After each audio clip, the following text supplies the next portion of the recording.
From the world headquarters of Fox News, it's the Kelley File with Megyn Kelly. New questions tonight about a possible double standard when it comes to free speech. We heard some voices signaling their approval after the cast of Hamilton publicly confronted Vice President-elect Mike Pence following Friday's showing of the popular Broadway show.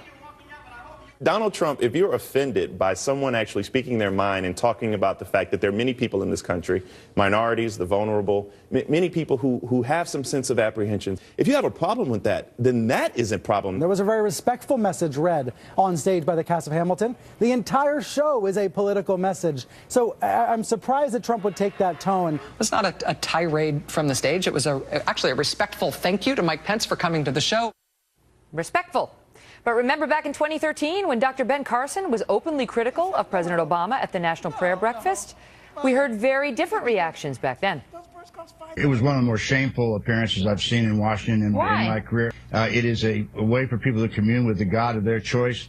And this guy turns it into a Republican talking point political session. I think it's really not really an appropriate place to make this kind of political speech and to invoke God as his support for that kind of point of view. Joining me now, Mark Thiessen, Fox News contributor and former chief speechwriter for President George W. Bush, also an AEI fellow, and Matt Bennett of Third Way. Great to see you both. So good to see you, Megyn. It's not the same people. We're just trying to make the point. And there's been hypocrisy on the right, too, for that matter, in praising Dr. Carson back in the day, but condemning the cast of Hamilton today. Your take on it, Mark Thiessen. Well, first of all, there's a long tradition of speaking truth to power at the National Prayer Breakfast, and it didn't start with Dr. Ben Carson. It actually, in 1994, Mother Teresa came to the National Prayer Breakfast and stood in front of Bill and Hillary Clinton and gave a powerful message against abortion. And then, you know what? She invoked God, because that's what you do at the National Prayer Breakfast. She was inappropriate, as Mother Teresa often was. Blessed Saint Teresa of Calcutta was not inappropriate, Megyn. No. And she stood there while Bill and Hillary Clinton were stone-faced, and the crowd applauded and said, "There are no unwanted children. If you don't want your children, give them to me." And they were completely for flummoxed. what Dr. Carson did. Well, what you do at the National Prayer Breakfast is a place where leaders are called to present their views and their opinions on moral questions facing the day. Hamilton is a musical on Broadway. They're paid to sing and dance and entertain us. To entertain us for $850 a ticket. Now, if they want to take their show and be rude and turn it into a platform to attack Trump and Pence, that's their prerogative, but they have to realize that they look absolutely ridiculous to the rest of America when they do it. Well, look, it's tough. When Mark invokes Mother Teresa, that's a tough start for me. You got to understand, Megyn. But no good way out.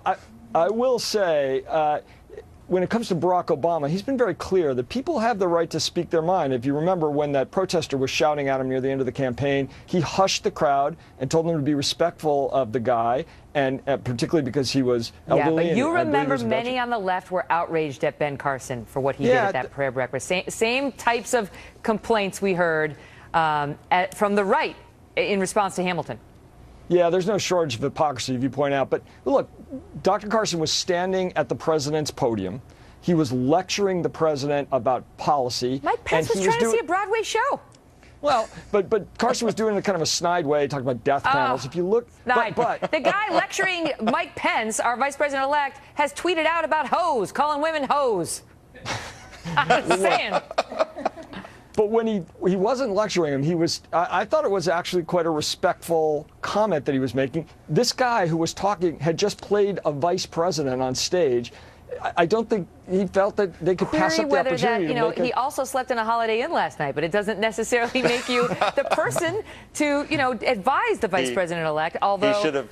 Listen, I tend to like, sort of these open statements from all sides because it's quintessentially American, and more speech is better speech. He should have taken Aaron Burr's advice, which is talk less, smile more. Okay, bye.